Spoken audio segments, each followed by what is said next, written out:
অত শক্তিশালী সাইক্লোনের ছিল না। সাইক্লোনের ন্যাচারি শক্তিশালী হলে সে কিন্তু 5-6 ঘন্টার মধ্যে কিন্তু ল্যান্ড অতিক্রম করে, উপকূল অতিক্রম করে কিন্তু সে আস্তে আস্তে বৃষ্টি জড়িয়ে সে দুর্বল হয়ে চলে যাচ্ছে। কিন্তু এ ছিল কিন্তু অত শক্তিশালী একটা সাইক্লোন না, এ কিন্তু দুর্বল প্রকৃতি মাঝারি ধরনের একটা সাইক্লোন ছিল বিদায় সে কিন্তু। আর এর কিন্তু আবার গতিপথ কিছুটা সে বাংলাদেশে ডায়াগোনাল বরাবর হয়েছে, অর্থাৎ খুলনা থেকে একেবারে যশোর হয়ে ঢাকা সহ একবার সিলেটের দিক দিয়ে বের হয়ে যাচ্ছে, অর্থাৎ অনেকটা পথ তাকে অনেক অতিক্রম করতে হয়েছে।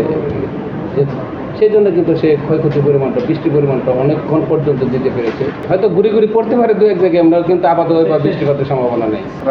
এখন এই তাপমাত্রা বেড়ে যাচ্ছে, দেখুন বহু করে একটু একটু করে বাড়বে, যেহেতু ভূপৃষ্ঠ এবং অ্যাটমসফিয়ার বৃষ্টি দ্বারা কুলিং হয়ে গেছে, বাতাস দ্বারা কুলিং হয়ে গেছে, একে গরম করতে একটু সময় লাগবে।